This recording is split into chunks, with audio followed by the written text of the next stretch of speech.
One welcome to my channel. আজকের এই GK ক্লাসে আমি তোমাদেরকে স্বাগত জানাই।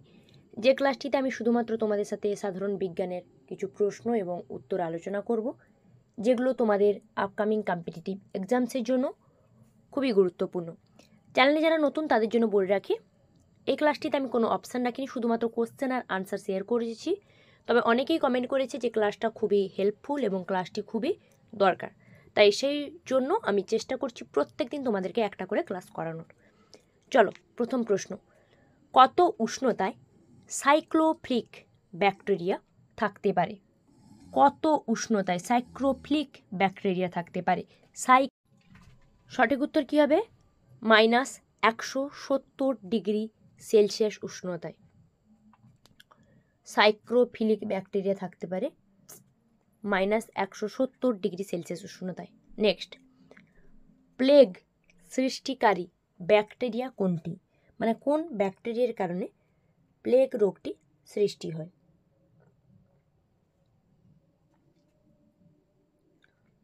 প্লেগ রোগ, উত্তর কি হবে? প্যাসিটিউরেল্লা পেস্টিস।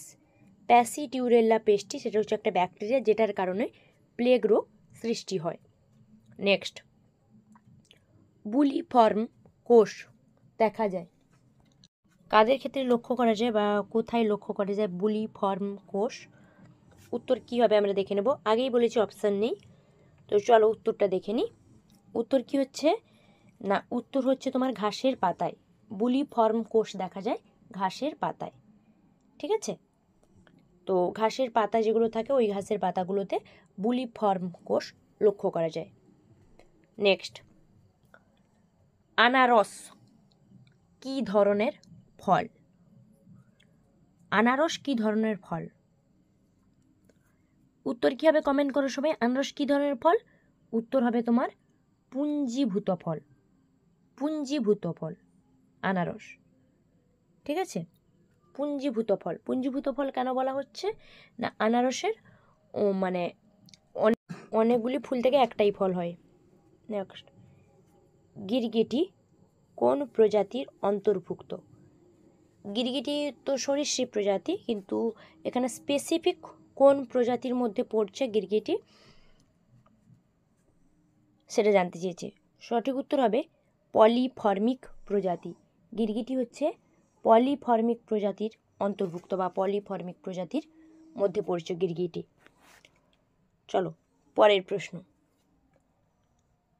অতিরিক্ত খাদ্য থেকে লিভারে সঞ্চিত সুগার হলো, অতিরিক্ত খাদ্য থেকে লিভারে যদি সুগার সঞ্চিত হয় সেটা অ্যাকচুয়ালি কি?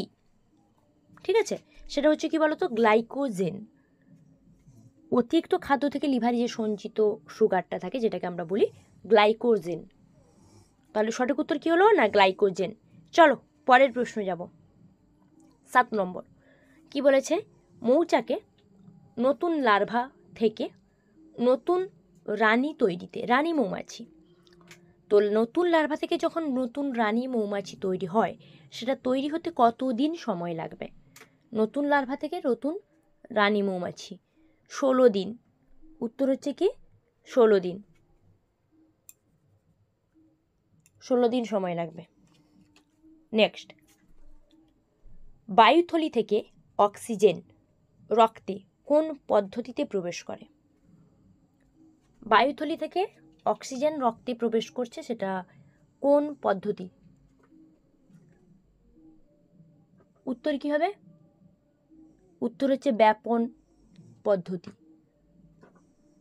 ব্যাপন পদ্ধতিতে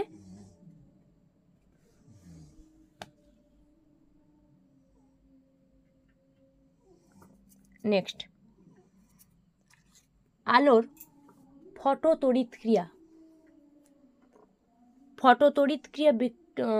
ব্যাখ্যা করেন। আলোর যে ফটোতড়িৎক্রিয়া সেই ফটোতড়িৎক্রিয়া ব্যাখ্যা করেন। উত্তর হবে বিজ্ঞানী আইনস্টাইন।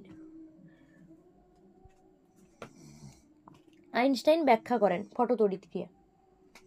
নেক্সট, সম আয়তন ও সমপ্রকৃতির জনন কোষের মিলন, মানে যে জনন কোষগুলো মিলন হবে তার আয়তন সমান হবে এবং প্রকৃতিও সমান হবে, মানে একই প্রকারের। তো সম আয়তন ও সম প্রকৃতির জনন কোষের মিলনকে কি বলা হবে না আইসোগ্যামি বলা হবে। ঠিক আছে, তো ওই প্রক্রিয়াটাকে মিলন প্রক্রিয়াটাকে বলা হবে আইসোগ্যামি, যেখানে সম আয়তন এবং সম প্রকৃতির জনন কোষের মিলন ঘটবে। নেক্সট, কোন ফুলের স্ত্রীস্তবকে 5টি গর্ভপত্র রয়েছে? 5টি গর্ভপত্র রয়েছে কোন ফুলের স্ত্রীস্তবকে? কোন ফুলের স্ত্রীস্তবকে রয়েছে 5টি গর্ভপত্র? কি হবে না জবা। জবা ফুলের স্ত্রীস্তবকে 5টি গর্ভপত্র রয়েছে, তাহলে আনসার হচ্ছে তোমার জবা। নেক্সট, পাউরুটি ফোলানোর জন্য কোন ছত্রাক জাতীয় উদ্ভিদ ব্যবহৃত হয়? পাউরুটিকে ফোলানোর জন্য কোন ছত্রাক জাতীয় উদ্ভিদকে ব্যবহার করা হয়, যেটা পাউরুটি ফুলতে সাহায্য করবে? কী হবে বলো তো না, উত্তর হচ্ছে ইস্ট। ইস্ট ব্যবহার করা হবে পাউরুটি ফোলানোর জন্য, যেটা হচ্ছে যেটা ছত্রাক জাতীয় উদ্ভিদ, ইস্ট ছত্রাক জাতীয় উদ্ভিদ, যেটা ব্যবহার করা হবে। নেক্সট প্রশ্ন, গ্রিন হাউসে গাছ কেন লাগানো হয় বা গ্রিন হাউসে গাছ লাগানোর প্রয়োজনীয়তা কি? একই প্রশ্ন। দেখবে গ্রিন হাউসে গাছ লাগানো হয়, কিন্তু কেন? কারণ কি বলো তো না, গ্রিন হাউসে গাছ লাগানোর ফলে যে ঠান্ডা, অতিরিক্ত ঠান্ডা, সেই অতিরিক্ত ঠান্ডা থেকে রক্ষা পাওয়ার জন্য, অতিরিক্ত ঠান্ডা থেকে রক্ষা পাওয়ার জন্য গ্রিন হাউসে গাছ লাগানো হয়। ঠিক আছে, পরের প্রশ্ন চলে যাব আমি। বিশ্বের সর্ববৃহৎ প্রাণী কোনটি? বিশ্বের সর্ববৃহৎ প্রাণী কোনটি? আগেই বলেছি অপশান নেই, তো উত্তর কী হবে তোমরা গেস করো, কমেন্ট করে জানাও। বিশ্বের সর্ববৃহৎ প্রাণী হলো কোনটি বলো তো? সর্ববৃহৎ প্রাণী যেটা হচ্ছে তোমার নীলতিমি। নীলতিমি হচ্ছে বিশ্বের সর্ববৃহৎ প্রাণীর মধ্যে পড়ছে নীলতিমি। চলো 14 নম্বর হয়ে গেল প্রশ্ন, এবার আমি 15 নম্বর প্রশ্ন যাব, তাই তো? আচ্ছা, কি আছে দেখো, কানের কোন অংশ দেহের ভারসাম্য রক্ষা করে? কানের কোন অংশ যেটা হচ্ছে তোমার আমাদের যে দেহের ভারসাম্য মানে ব্যালেন্সটাকে রক্ষা করছে বা ব্যালেন্সটাকে কন্ট্রোল করছে, কোন অংশ না ককলিয়া। ককলিয়া হচ্ছে দেহের ভারসাম্য রক্ষা করে। ঠিক আছে, তো যে প্রশ্নগুলো আলোচনা করলাম, কোনো উত্তর নিয়ে কনফিউশন থাকলে অবশ্যই কমেন্ট করে জানিও। তার আগে চ্যানেলটিকে অবশ্যই সাবস্ক্রাইব করো, ভিডিওটিতে লাইক কমেন্ট শেয়ার অবশ্যই করো।